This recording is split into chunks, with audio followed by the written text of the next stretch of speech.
17 parties in this venue over 3 years. In the space of only 3 years, which, if you think about it, is I got a few grey hairs. I can tell you. I probably wish we'd done a couple less, only because at the time, as I said before, every man and his dog thought, I'm going to make a killing out of this. Yeah. So it was almost impossible to get a booking on a Saturday night. So we had to book, many, many months ahead our parties.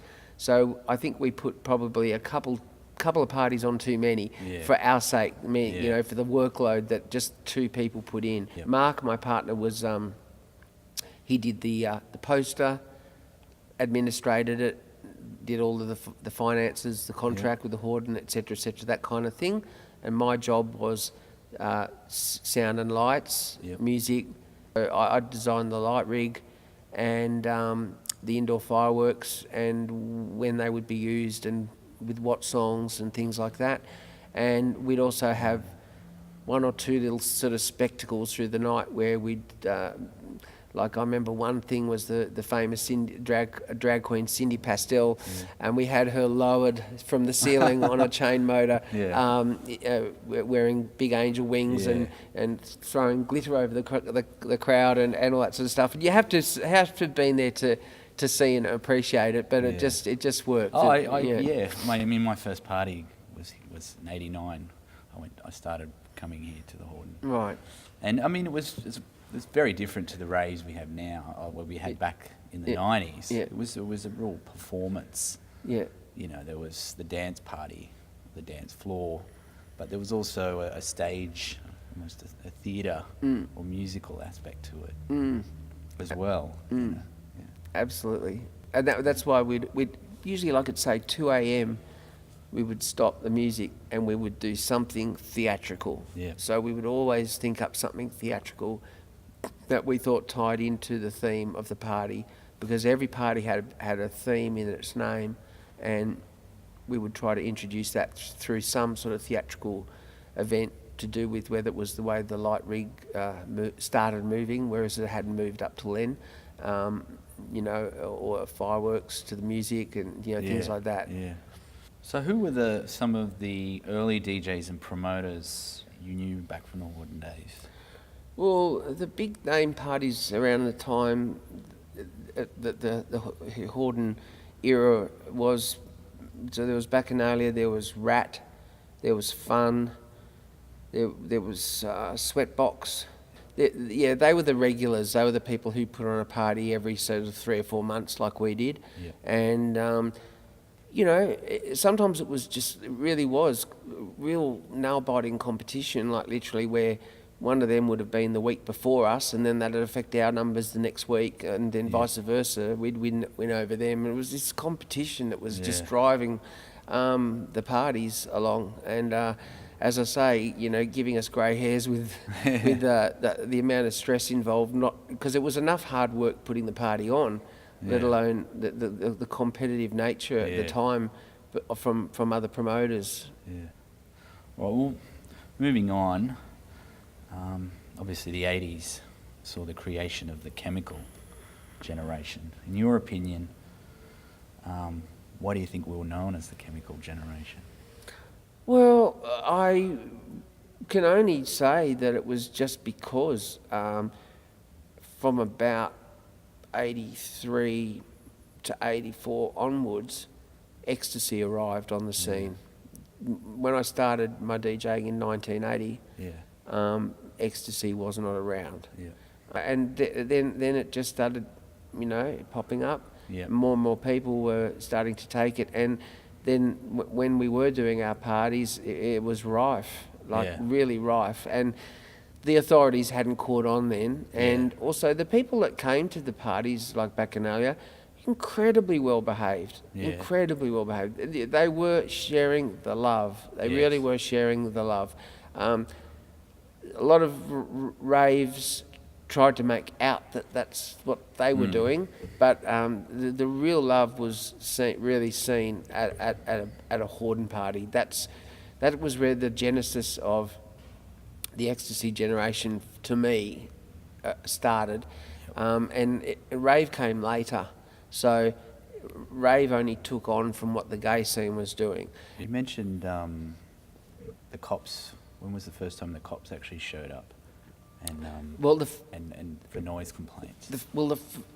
It's really sad. The first time the cops showed up was at a party we put on called, interestingly, Armageddon, and they told us that there'd been noise complaints and we had to turn it down, so we turned it down a bit.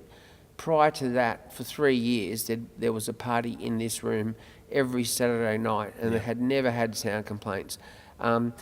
What I later learnt was that certain people living in near Centennial Park just didn't like the sight of the revellers leaving the party at 6 or 8 in the morning. So the police came to Armageddon, and then after that party finished, in the middle of that week after, the police did whatever they did to get the Holden stopped.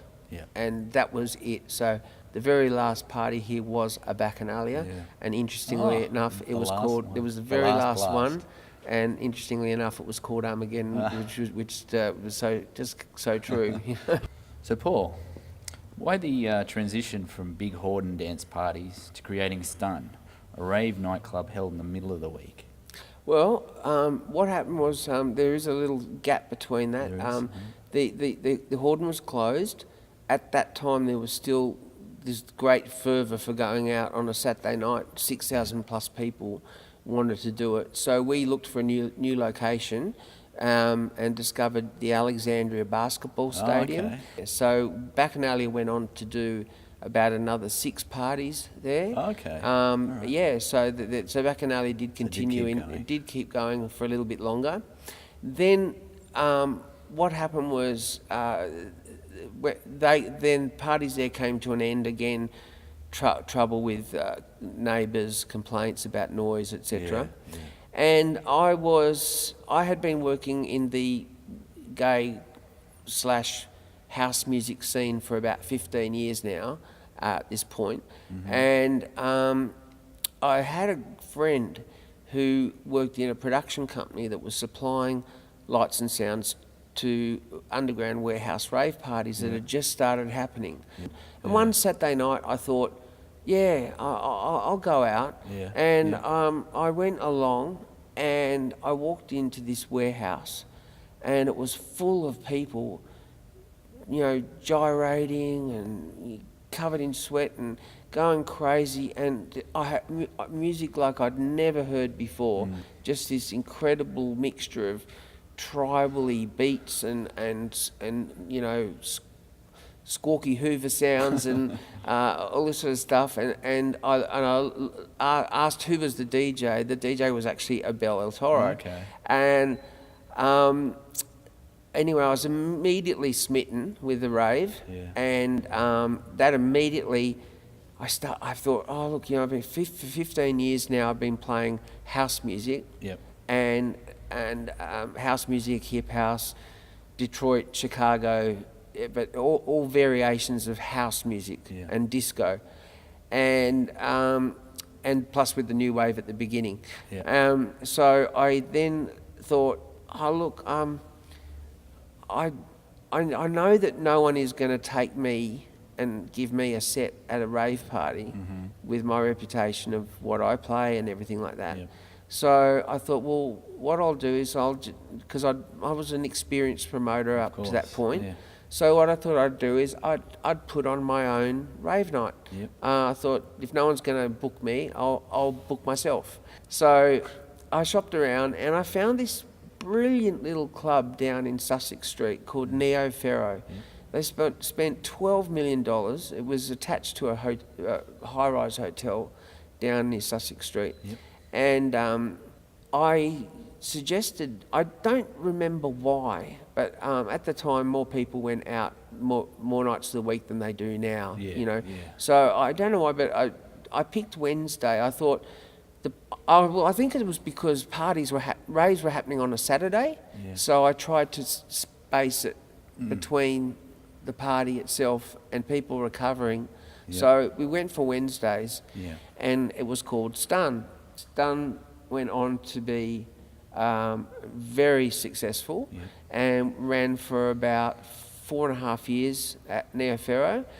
And then another interesting thing that happened for me with Stun was for about the first year and a half, 2 years, that was just where I was getting to play rave music, Yeah. having a ball doing it, and the crowd were obviously very happy with what I was doing too. Yeah.